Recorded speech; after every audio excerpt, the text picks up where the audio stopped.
Hi అండి, welcome to my channel. ఈరోజు చూపించబోయే రెసిపీ వచ్చేసి కోమట సంచులు అంటారు లేదా కలివిందలు అంటారు. సీ ఫుడ్ అన్నమాట. చాలా టేస్టీగా ఉంటుంది. బాగా క్లీన్ చేసుకోవాలి. దీనిపైన పింక్ కలర్ ఉంటుందండి. ఆ పొర అంతా తీసేసి ఇలా ముక్కలుగా కట్ చేసుకోవాలి. కడాయిలో ఆయిల్ పోసుకొని 2 పెద్ద సైజ్ ఆనియన్స్ని ఇలా కట్ చేసుకొని వేయించుకోవాలండి. ఇప్పుడు తెల్లుల్లి ముక్కల్ని కూడా వేసుకోవాలి. బాగా మిక్స్ చేసుకోవాలి. ఉల్లిపాయలు బాగా వేగకపోతే స్వీట్నెస్ వచ్చేస్తుంది అనమాట. కాబట్టి బ్రౌనిష్ కలర్ రావాలి. ఇప్పుడు మనం కట్ చేసుకున్న కోమట సంచి ముక్కలు కూడా వేసుకోవాలి. ఇవి బాగా కలుపుకోవాలండి.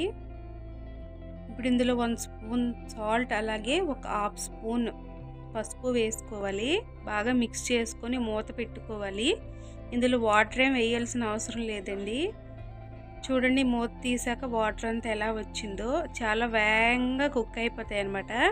అలాగే ఇందులో ఒక పెద్ద సైజు టమాటా, అలాగే 2 స్పూన్స్ కారం, 1 స్పూన్ గరం మసాలా వేసుకొని బాగా కలుపుకోవాలి.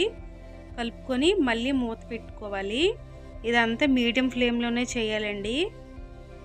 అస్సలు వాటర్ వేయాల్సిన అవసరమే లేదు. చూడండి ఎంత బాగా కుక్ అయిందో. టేస్ట్ మాత్రం చాలా బాగుంటుంది. ఒక్కసారి తిన్నారంటే ఇలాగా మళ్ళీ ఇలాగే వండుకుంటారు. Please subscribe.